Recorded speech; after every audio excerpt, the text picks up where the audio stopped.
Bro iPhone 8 15 രൂപയ്ക്ക് തരാമെന്ന് പറഞ്ഞിട്ടുണ്ട്, അത് എടുക്കണോ? അല്ല 20 രൂപയ്ക്ക് ഐഫോൺ 10R കിട്ടുന്നുണ്ട്, 10R എടുക്കണോ? ബ്രോ ഈ ഐഫോൺ 10ഉം 10s ടെൻ എസ് മാക്സും ഇത് മൂന്നിൽ ഏതാ എടുക്കേണ്ടതെന്ന് കൺഫ്യൂഷൻ ആയിരിക്കുകയാണ്. ഇപ്പം 12 എടുക്കണോ അതോ 13 എടുക്കണോ?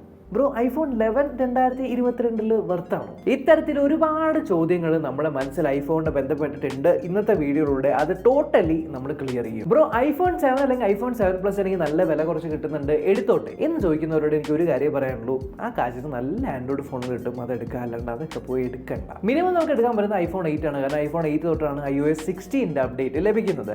സോ ഐഫോൺ 8 ഉണ്ട്, 8+ ഉണ്ട്. ഈ രണ്ടെണ്ണത്തിൽ ഏതെടുക്കും? 8ഉം 8+ഉം 2017 ലോഞ്ച് ചെയ്ത മോഡൽ ാണ്. രണ്ടെണ്ണത്തിലും A11 ബയോണിക് എന്ന് പറഞ്ഞ ചിപ്സെറ്റ് ആണ് വന്നിരിക്കുന്നത്. ഒരു മേജർ ഡിഫറൻസ് എന്ന് പറയുന്നത് സൈസിലാണ്. ഐഫോൺ 8 എന്ന് പറഞ്ഞ കുട്ടിയാണ്, 4.7 ഇഞ്ചിന്റെ സ്ക്രീനാണ് വരുന്നത്. അതേസമയം ഐഫോൺ 8+ ആണെങ്കിൽ കുറച്ചുകൂടി വലുതാണ്. എന്നാൽ ഈ രണ്ടെണ്ണത്തിന്റെ സ്ക്രീനിൽ ഐഫോൺ 8ലെ സ്ക്രീൻ എന്ന് പറയുന്ന ഒരു 1080p സ്ക്രീൻ അല്ല, എന്നാൽ ഇതിൽ ഐഫോൺ 8+നകത്ത് ഒരു 1080p സ്ക്രീനാണ് ലഭിക്കുന്നത്. സോ റെസല്യൂഷൻ വ്യത്യാസം അവിടെ കാണുന്നുണ്ട്. രണ്ടെണ്ണത്തിലും ടച്ച് ഐ ഡി ഉണ്ടെങ്കിലും ഔട്ട്ഡേറ്റഡ് ആയിട്ടുള്ള ബെസൽസ് ഉണ്ട്. ആൻഡ് ഫ്രണ്ട് ക്യാമറ അത്രയൊന്നും പോരാ. ഫ്രണ്ട് ക്യാമറയിൽ ആകെ 7 മെഗാ പിക്സൽ ഒരു ഫ്രണ്ട് ക്യാമറയാണ് കൊടുത്തിരിക്കുന്നത്. അതിനകത്ത് ഈ പോർട്രേറ്റ് എഫക്റ്റ്, പോർട്രേറ്റ് മോഡുകൾ ഇതൊന്നും കിട്ടുന്നില്ല. രണ്ടെണ്ണവും IP67 റേറ്റഡ് ആണ്, IP68 അല്ല. സോ ടോട്ടൽ വാട്ടർ പ്രൂഫ് എന്ന് പറയാൻ പറ്റില്ല, ആ ഒരു പ്രശ്നമുണ്ട്. പക്ഷേ മേജർ പ്രോബ്ലം എന്ന് പറയുന്നത് ഈവൻ ദോ ബാക്ക് ക്യാമറയിൽ 4K 60 FPS വീഡിയോ എടുക്കാൻ പറ്റുമെങ്കിലും ബാറ്ററി ലൈഫ് എന്ന് പറയുന്നത് വളരെ മോശമാണ്. ഐഫോൺ 8 ആണ് എടുക്കുന്നത്. ഞാൻ ഫസ്റ്റ് യൂസ് ചെയ്ത ഐഫോൺ 8 ആണ്. എനിക്കൊക്കെ ഒരു അര ദിവസം പോലും ബാറ്ററി നിൽക്കില്ല. എസ്പെഷ്യലി ഊബർ, ഓല പോലത്തെ ആപ്ലിക്കേഷൻ, നാവിഗേഷൻ ആപ്ലിക്കേഷൻസ് ഒക്കെ ഉപയോഗിക്കുകയാണെങ്കിൽ തീർന്നു. ക്യാമറ ഉപയോഗിക്കുകയാണെങ്കിൽ തീർന്നു. ഇതൊക്കെ ഒരു ഹാഫ് എ ഡേ പോലും കിട്ടില്ല. ഐഫോൺ 8+ലാണെങ്കിൽ കഷ്ടി നിങ്ങൾക്ക് ഹാഫ് എ ഡേ എത്തിക്കാൻ പറ്റും. അത് മേടിച്ച് പുതിയ യൂണിറ്റ് ആണെങ്കിൽ 100% ബാറ്ററി ഹെൽത്ത് ആണെങ്കിൽ കാലക്രമേണ കുറഞ്ഞു വന്ന് 2 മണിക്കൂർ 3 മണിക്കൂറൊക്കെ നിൽക്കുള്ളൂ. ആ ഒരു പോയിന്റ് ഓഫ് വ്യൂവിൽ വെച്ചാൽ നിങ്ങൾക്ക് മിനിമൽ ആയിട്ടുള്ള യൂസ്, എനിക്കൊരു ഐഫോൺ മേടിച്ചേ തീരൂ എന്നാൽ മിനിമൽ ആയിട്ടുള്ള യൂസ് ഉണ്ടെങ്കിൽ മാത്രമേ നിങ്ങൾ 8 8+ എടുക്കാനായിട്ട് പാടുള്ളൂ. 8+ എടുക്കുവാണെങ്കിൽ അതിനകത്തൊരു ടെലിഫോട്ടോ ലെൻസും കൂടി ഉണ്ട്, ഒരു പോർട്രേറ്റ് ഫോട്ടോസൊക്കെ എടുക്കാനായിട്ട് പറ്റും എന്നുള്ളൊരു അഡ്വാൻറ്റേജും ലേശം കൂടുതൽ ബാറ്ററി ബാക്കപ്പ് ഉള്ളതുകൊണ്ട് 8 എടുക്കുന്നതിന് പകരം 8+ എടുക്കുന്നതായിരിക്കും കുറച്ചുകൂടി ഉചിതം. ഇനി നമുക്ക് മേജർ കൺഫ്യൂഷനിലേക്ക് വരാൻ 10, 10R, 10s, 10s Max ഈ 4 എണ്ണത്തിൽ നിന്ന് ഒരു 10R എടുത്തങ്ങ് മാറ്റി വയ്ക്കാം. കാരണം 10R ഒരു ഓഡ് വൺ ഔട്ടാണ്. ഈ 10ഉം 10sഉം 10s Maxും ഇവർ മൂന്നും തമ്മിലാണ് കോമൺ ആയിട്ടുള്ളത്. ഇതിൽ ഐഫോൺ 10 അല്ലെങ്കിൽ ഐഫോൺ Xൽ മാത്രം ആപ്പിളിൻ്റെ A11 ചിപ്സെറ്റ് ആണ് വരുന്നത്. 10sലും 10s Maxലും A12 ബയോണിക് ചിപ്സെറ്റ് ആണ് വരുന്നത്. എന്നാൽ ഈ 3 ഫോണുകളിൽ ഉപയോഗിച്ചിരിക്കുന്നത് സർജിക്കൽ ഗ്രേഡ് സ്റ്റെയിൻലെസ് സ്റ്റീലാണ്. പ്ലസ് ഇതിൻ്റെ 3ന്റെ സ്ക്രീൻ OLED സ്ക്രീനാണ്. അതാണ് ഏറ്റവും വലിയ അഡ്വാൻറ്റേജ് എന്ന് പറയുന്നത്. OLED സ്ക്രീനാണ്.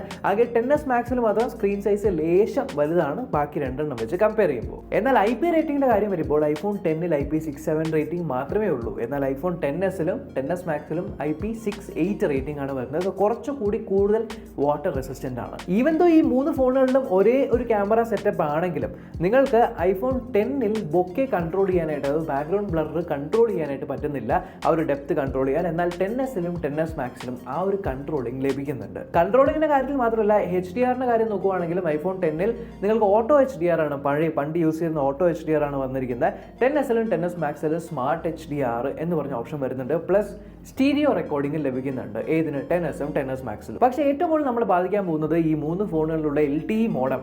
ഈ ഐഫോൺ 10ലുള്ള ഒരു LTE മോഡം എന്ന് പറയുന്നത് LTE അഡ്വാൻസ്ഡ് എന്നാണ് പറയുന്നത്. എന്നാൽ ബാക്കി 10sലും 10s Maxലും LTEയുടെ ഗിഗാബൈറ്റ് ക്ലാസ് LTE ആണ് വരുന്നത്. സോ കുറച്ചുകൂടി കൂടുതൽ ബെറ്റർ പെർഫോമിംഗ് ആയിട്ടുള്ള LTE ആണ് 10sലും 10s Maxലും ലഭിക്കുന്നത്. സോ കൂടുതൽ നല്ല കണക്ടിവിറ്റിയും കൂടുതൽ സ്പീഡ്സും നമുക്ക് 10ൽ നിന്നും 10sഉം 10s Maxലും ലഭിക്കും. അതുപോലെ തന്നെ സിം കാർഡുകളുടെ കാര്യത്തിലും 10ൽ ഒറ്റ സിം മാത്രമേ ഇടാൻ പറ്റുള്ളൂ. ഈ സിം ഫെസിലിറ്റി ലഭിക്കുന്നില്ല. എന്നാൽ 10sലും 10s Maxലും നിങ്ങൾക്ക് ഡ്യുവൽ സിം ആണ് വരുന്നത്. ഒരു സിമ്മും ഒരു സിമ്മും നിങ്ങൾക്ക് ഇടാനായിട്ട് പറ്റും. പ്ലസ് ഈ 3 ഫോണുകളിലും നിങ്ങൾക്ക് 3D ടച്ച് ആണ് ലഭിക്കുന്നത്. എന്നാൽ 10Rലേക്ക് വരുമ്പോൾ 10s എന്ന് പറയുന്നത് 5.8 ഇഞ്ച് ആയിരുന്നു. അതേസമയം 10s Max എന്ന് പറയുന്നത് 6.5 ഇഞ്ച് ആയിരുന്നു. ഈ 10R എന്ന് പറയുന്നതിൻ്റെ രണ്ടിന് ഇടയ്ക്ക് 6.1 ഇഞ്ച്, അതായത് ഇപ്പോഴത്തെ ഐഫോൺ 12ന്റെ ഒക്കെ സൈസാണ് വരുന്നത്. 10Rനകത്ത് സർപ്രൈസിംഗ്ലി 10 സീരീസ് ആയിട്ടും LCD സ്ക്രീനാണ് കൊടുത്തിരിക്കുന്നത്. അതൊരു 1080p സ്ക്രീൻ പോലുമല്ല. സൂക്ഷിച്ച അറ്റങ്ങളൊക്കെ നോക്കിക്കഴിഞ്ഞാൽ പിക്സലേഷൻസ് ഒക്കെ കാണാൻ പറ്റുന്ന രീതിക്കുള്ളൊരു LCD സ്ക്രീനാണ്. അതിന് അത്യാവശ്യം ചുറ്റും ബെസൽസ് കാണാനായിട്ട് പറ്റും. ആൻഡ് ഇതിനകത്ത് ഉപയോഗിച്ചിരിക്കുന്നത് മറ്റേതിൽ കണ്ടപോലെ സർജിക്കൽ ഗ്രേഡ് സ്റ്റെയിൻലെസ് സ്റ്റീൽ അല്ല, ഇത് എയ്റോസ്പേസ് ഗ്രേഡ് അലുമിനിയം ആണ്. പക്ഷേ IP റേറ്റിംഗിന്റെ കാര്യത്തിൽ കോംപ്രമൈസ് വരുത്തിയിട്ടുണ്ട്. IP68 ഒക്കെ ആയിരുന്നു നേരത്തെ, ഇത് IP67 റേറ്റഡ് ആണ്. സോ കുറച്ച് കുറവാണ് വാട്ടർ റെസിസ്റ്റൻസ് ഉള്ളത്. എന്നാൽ 10 സീരീസിൽ നമ്മൾ ലാസ്റ്റ് കണ്ട 3D ടച്ച് എന്ന് പറഞ്ഞ കാര്യം ഇതിൽ നിന്ന് ഒഴിവാക്കിയിട്ടുണ്ട്. ഹാപ്റ്റിക് ടച്ച് ആണ്. And surprisingly A12 bionic chipset ആയിട്ട് കൂടെ ഇതിനകത്ത് LTE അഡ്വാൻസ്ഡ് മോഡമാണ് വെച്ചിരിക്കുന്നത്. മറ്റേത് കണ്ടപോലെ ഗിഗാബൈറ്റ് LTE ലഭിക്കുന്നില്ല. So comparatively slower 4G speeds ആയിരിക്കും മറ്റേത് വെച്ച് നമുക്ക് ലഭിക്കുന്നത്. സോ ഈ മൂന്നെണ്ണത്തിലും ബാറ്ററി ലൈഫ് ആണ് മെയിൻ. ബാറ്ററി ലൈഫ് വെച്ചാണ് നിങ്ങൾ പോകുന്നതെങ്കിൽ 10R നല്ലൊരു ഓപ്ഷനാണ് ബാറ്ററി ലൈഫിൻ്റെ കാര്യത്തിൽ. പ്ലസ് നിങ്ങൾക്ക് ക്യാമറ സെറ്റപ്പിലായിക്കോട്ടെ പ്രോസസ്സിങ്ങിലായിക്കോട്ടെ കുറച്ചുകൂടി ബെറ്റർ ആണ്. പക്ഷേ നിങ്ങൾക്ക് ഒരിക്കലും അവോയ്ഡ് ചെയ്യാൻ പറ്റാത്തൊരു ഓപ്ഷനും കൂടിയുണ്ട്, ഇത് 10s Max. 10s Maxും നല്ല സ്ക്രീൻ സൈസ് ഉണ്ട്, പ്ലസ് അത്യാവശ്യം നല്ല OLED ഡിസ്പ്ലേ ഉണ്ട്, പ്ലസ് ബാറ്ററി ബാക്കപ്പും ഈ ബാക്കിയുള്ള രണ്ടെണ്ണം വെച്ച് കമ്പയർ ചെയ്യുമ്പോൾ ബെറ്റർ ആണ്. ഗിഗാബൈറ്റ് ക്ലാസ് ഈ ഒരു LTE ലഭിക്കുന്നുണ്ട് ആൻഡ് IP68 റേറ്റിംഗ് കൂടെ ലഭിക്കുന്നുള്ളതുകൊണ്ട് അതും ഒരു നല്ലൊരു ഓപ്ഷനാണ്. ഇനി അടുത്ത മേജർ കൺഫ്യൂഷൻ എന്ന് പറയുന്നത് iPhone SE second generation, iPhone SE third generation. രണ്ടും iPhone 8 പോലെ തന്നെയാണ് ഇരിക്കുന്നത്. ഈ രണ്ടെണ്ണത്തിൽ തേർഡ് ജനറേഷൻ എടുക്കണോ സെക്കൻഡ് ജനറേഷൻ എടുക്കണോ? എൻ്റെ ഒരു അഭിപ്രായത്തിൽ ഈ രണ്ട് ജനറേഷൻ എടുക്കണ്ട.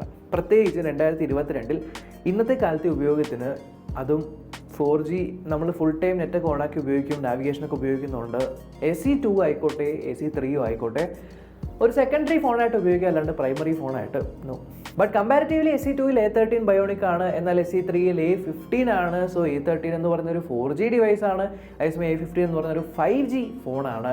ആൻഡ് 5G ഫോൺ കൊണ്ട് മാത്രമല്ല അതിൻ്റെ ചിപ്സെറ്റ് കുറച്ചുകൂടി എഫിഷ്യൻ്റ് ആണ്. സോ ലേശം SE2നെക്കാളും SE3ക്ക് ബാറ്ററി ബാക്കപ്പ് കൂടുതലായിരിക്കും. പക്ഷേ ഇവിടെ വന്നിരിക്കുന്ന ഒരു ചെറിയ വിട്ടുവീഴ്ച എന്ന് പറയുന്നത് iPhone SE2ൽ ഗിഗാബൈറ്റ് ക്ലാസ് LTE ആണ് കൊടുത്തിരിക്കുന്നത് മോഡം, എന്നാൽ iPhone SE3ൽ LTE അഡ്വാൻസ്ഡ് ആണ് കൊടുത്തിരിക്കുന്നത്.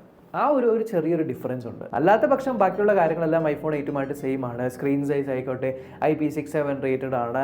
3D ടച്ച് ലഭിക്കുന്നില്ല, ഹാപ്റ്റിക് ടച്ചിലേക്കാണ് പോയിരിക്കുന്നത്. ആൻഡ് അത്തരത്തിലുള്ള വ്യത്യാസങ്ങളെല്ലാം ഇതിനകത്തുണ്ട്. അഗെയിൻ ഞാൻ പറയുന്ന പോലെ സെക്കൻഡറി ഫോണായിട്ട് എടുക്കണം, ഐഫോൺ വേണമെന്നുണ്ടെങ്കിൽ മാത്രം നിങ്ങൾ iPhone SE തേർഡ് ജനറേഷനിലേക്ക് പോവുക. Second generation മേടിക്കാതിരിക്കുക.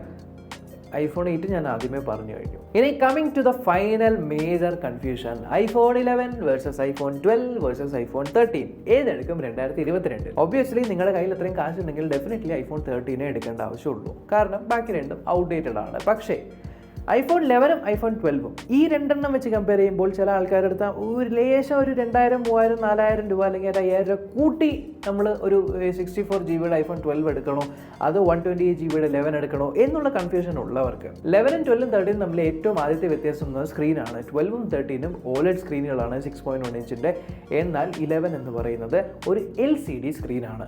എഗെയിൻ രണ്ടാമത്തെ മേജർ ഡിഫറൻസ് എന്ന് പറഞ്ഞാൽ 12ഉം 13ഉം 5G ഫോണുകളാണ്, എന്നാൽ 11 എന്ന് പറയുന്ന ഒരു 4G ഫോണാണ്. എന്നാൽ 11ൽ ഇല്ലാത്ത എന്നാൽ 12ലും 13ലും ഉള്ള ഒരു ഫീച്ചറാണ് Dolby vision HDR video recording.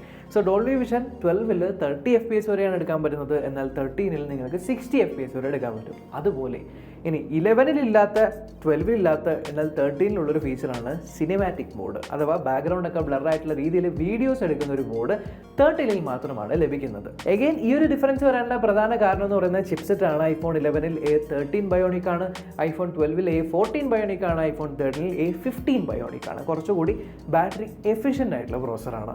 So efficient ആണ് എന്ന് പറഞ്ഞപ്പോൾ തന്നെ ഒരു കാര്യം മനസ്സിലായിട്ടുണ്ടാവും, iPhone 11ലായിരിക്കും ഏറ്റവും കുറവ് ബാറ്ററി ലൈഫ് കമ്പാരിറ്റീവ്ലി. iPhone 12ൽ കുറച്ചുകൂടെ ബെറ്റർ ആയിരിക്കും, iPhone 13ൽ അത്യാവശ്യം നല്ല ബാറ്ററി ബാക്കപ്പ് ലഭിക്കും. എന്നാൽ വേറെ ഫിസിക്കലി ഉള്ള ഡിഫറൻസ് എന്ന് പറയുന്നത് iPhone 11ൽ ഫ്രണ്ട് നോർമൽ ഗ്ലാസ് ആണ് ഫ്രണ്ട് സ്ക്രീൻ, എന്നാൽ 12ലും 13ലും അവരുടെ ഏറ്റവും പുതിയ സെറാമിക് ഷീൽഡ് എന്ന് പറഞ്ഞൊരു ഗ്ലാസ് ആണ് ഉപയോഗിച്ചിരിക്കുന്നത്. പക്ഷേ iPhone 11ലും 12ലും കോമൺ ആയിട്ടുള്ള എന്നാൽ 13ൽ കുറച്ചുകൂടെ ബെറ്റർ ആയിട്ടുള്ള ഒരു കാര്യമാണ് സ്ക്രീനിന്റെ ബ്രൈറ്റ്നസ്. 11ലും 12ലും 625 നിറ്റ്സിന്റെ മാക്സ് ബ്രൈറ്റ്നസ്സേ ലഭിക്കുന്നുള്ളൂ, എന്നാൽ 13ൽ നിങ്ങൾക്ക് 800 നിറ്റ്സിന്റെ മാക്സ് ബ്രൈറ്റ്നസ് ലഭിക്കുന്നുണ്ട്, പീക്ക് ബ്രൈറ്റ്നസ്. ഇനി HDRലാണ് നിങ്ങൾ നോക്കുന്നതെങ്കിൽ iPhone 11ൽ അങ്ങനെ സപ്പോർട്ട് ഇല്ല. 12ലാണെങ്കിൽ 1200 നിറ്റ്സ് വരെയും പോകും HDR കോണ്ടന്റിൽ, ആൻഡ് iPhone 13ലും 1200 നിറ്റ്സ് വരെയും പോകും. സോ HDR ബ്രൈറ്റ്നസ് സെയിം ആണ്, എന്നാൽ നോർമലി യൂസ് ചെയ്യുന്ന സമയത്തുള്ള പീക്ക് ബ്രൈറ്റ്നസ് 13ലാണ് കുറച്ചുകൂടി കൂടുതൽ. ഇനി 11ലും 12ലും ഉള്ള എന്നാൽ 13ലും കുറച്ചുകൂടെ ഭേദമായിട്ടുള്ള ഒരു കാര്യമാണ് ക്യാമറാസിൽ 11ലും 12ലും നിങ്ങൾക്ക് ഒപ്റ്റിക്കൽ ഇമേജ് സ്റ്റെബിലൈസേഷൻ ആണ് ലഭിക്കുന്നത്. അതായത് ഓടിക്കൊണ്ടൊക്കെ വീഡിയോ എടുക്കുമ്പോൾ ആ ഒരു ലെൻസ് ഇങ്ങനെ നീങ്ങി ഒപ്റ്റിക്കൽ ഇമേജ് സ്റ്റെബിലൈസ് ചെയ്യും. പക്ഷേ 13-ൽ നിങ്ങൾക്ക് സെൻസർ ഷിഫ്റ്റ് ലഭിക്കുന്നുണ്ട്. സെൻസർ ഷിഫ്റ്റ് എന്ന് പറഞ്ഞ ടെക്നോളജി എന്ന് പറയുന്നത് സെൻസർ മുഴുവനായിട്ടും ഈ ഒരു ഒപ്റ്റിക്കൽ ഇമേജ് സ്റ്റെബിലൈസേഷൻ പോലെ തന്നെ ആടുന്ന ഒരു ഫീച്ചറാണ്. അത് നിങ്ങൾക്ക് 12-ലെ പ്രോ മാക്സ് വേരിയൻസിലാണ് ലഭിച്ചിരുന്നത്. അത് 13-ൻ്റെ ബേസ് വേരിയൻറ്റ് തൊട്ട് ലഭിക്കുന്നുണ്ട്. ആ ഒരു പോയിന്റ് ഓഫ് വ്യൂവിൽ നിങ്ങൾക്ക് കുറച്ചുകൂടെ ബെറ്റർ നൈറ്റ് ഷോട്ട്സും കുറച്ചുകൂടെ ബെറ്റർ സ്റ്റെബിലിറ്റിയും ലഭിക്കുന്നത് 13-ലായിരിക്കും 12-ഉം 11-ഉം വെച്ച് കമ്പയർ ചെയ്യുമ്പോൾ. അതുപോലെ വേറൊരു ഡിഫറൻസ് എന്ന് പറയുന്നത് 11-ൽ നിങ്ങൾക്ക് ആക്ച്വലി GPS ഒരൊറ്റ സാറ്റലൈറ്റ് ആണ് കൊടുത്തിരിക്കുന്നത് GPS കണ്ടുപിടിക്കാനായിട്ട്. പക്ഷേ 12-ലും 13-ലും നിങ്ങൾക്ക് 5 സാറ്റലൈറ്റ്സിൻ്റെ ഒരു യൂസ് വരുന്നുണ്ട്, 5 സാറ്റലൈറ്റ് സപ്പോർട്ട് വരുന്നുണ്ട്. ഇവിടെ കുറച്ചുകൂടെ ബെറ്റർ പ്രിസൈസ് ആയിട്ടുള്ള ലൊക്കേഷൻ ട്രാക്കിംഗ് കാര്യങ്ങളൊക്കെ നിങ്ങൾക്ക് 13-ലും 12-ലും ലഭിക്കുന്നതാണ്. നിങ്ങൾക്ക് ഇപ്പോൾ ഒരു ഐഫോൺ എടുക്കണം, എന്നാൽ നിങ്ങളുടെ കയ്യിൽ അത്ര ബഡ്ജറ്റ് ഒന്നും ഇല്ലാന്നുണ്ടെങ്കിൽ 11 എടുക്കാൻ കുഴപ്പമില്ല. പക്ഷേ 11 5G ഫോൺ അല്ല എന്നുള്ളത് ഓർക്കണം. അതുകൊണ്ട് ലേശം രൂപ ഇട്ടിട്ട് 12 എടുക്കുന്നതായിരിക്കും കുറച്ചുകൂടി ഉചിതം. പക്ഷേ 12 എടുക്കണോ 13 എടുക്കണോ എന്ന് പറഞ്ഞ കൺഫ്യൂഷനിലാണ് നിങ്ങളെങ്കിൽ 13 എടുക്കാനുള്ളൊരു എമൗണ്ട് നിങ്ങളുടെ കയ്യിലുണ്ടെങ്കിൽ നിങ്ങളൊന്ന് വെയിറ്റ് ചെയ്യുക. ഇപ്പോഴേക്കല്ല, ഒരു ഒക്ടോബർ മന്ത് വരെ ഒന്ന് വെയിറ്റ് ചെയ്യുക. ഒരു great Indian festival, big billion days, ആ ഒരു ടൈമിലേക്ക് വെയിറ്റ് ചെയ്യുക. അപ്പോൾ 13-ൻ്റെ പ്രൈസ് ഏകദേശം ഒരു 55 ആ ഒരു റേഞ്ചിലേക്ക് കുറഞ്ഞ് വരുമ്പോൾ അപ്പോൾ എടുക്കുന്നതായിരിക്കും കുറച്ചുകൂടി ഉചിതം. എഗെയിൻ നിങ്ങൾ 13-ന് വേണ്ടി, അതായത് നിങ്ങളിപ്പോൾ 12-ൽ നിന്ന് അപ്ഗ്രേഡ് ചെയ്യാൻ പോവുകയാണെങ്കിൽ 13-ലേക്ക് അപ്ഗ്രേഡ് ചെയ്യേണ്ട. അതിലും ഭേദം 14 ഒന്ന് വരാൻ വേണ്ടി വെയിറ്റ് ചെയ്യുക. കുറച്ചുകൂടി കൂടുതൽ ബെറ്റർ ആയിരിക്കും അത് 13 വെച്ച് കമ്പയർ ചെയ്യുമ്പോൾ. സോ 14-ലേക്ക് അപ്ഗ്രേഡ് ചെയ്യുന്നതായിരിക്കും ഇപ്പോൾ 12 ഉപയോഗിക്കുന്നവർക്ക് ഏറ്റവും നല്ലത്. ഓക്കെ, സോ ഈ ഒരു വീഡിയോയിലൂടെ നിങ്ങളുടെ കൺഫ്യൂഷനൊക്കെ മാറി എന്ന് ഞാൻ പ്രതീക്ഷിക്കുന്നു. ഇനിയും കൺഫ്യൂഷൻസ് ഒക്കെ ഉണ്ടെങ്കിൽ ഇൻസ്റ്റാഗ്രാമിൽ മെസ്സേജ് അയക്കാവുന്നതാണ്, അല്ലെങ്കിൽ കമൻറ്റ് ബോക്സിൽ നിങ്ങൾ ടൈപ്പ് ചെയ്യുക. റിപ്ലൈ തരാൻ എനിക്ക് കാണുവാണെങ്കിൽ ഞാൻ എന്തായാലും റിപ്ലൈ തരാം. അപ്പോൾ ഈ ഒരു വീഡിയോ ഇൻഫർമേറ്റീവ് ആയിട്ട് തോന്നി ഉറപ്പായിട്ടും ചാനൽ ചെക്ക് ചെയ്യാനും ഇതുവരെ സബ്സ്ക്രൈബ് ചെയ്തിട്ടില്ല അല്ലെങ്കിൽ സബ്സ്ക്രൈബ് ചെയ്യാനും തൊട്ട് സൈഡിലെ ബെല്ലും ക്ലിക്ക് ചെയ്ത് ഓൾ നോട്ടിഫിക്കേഷൻ എനേബിൾ ചെയ്യാനും മറക്കണ്ട. നമ്മൾക്കിനി അടുത്ത വീഡിയോ കാണാം.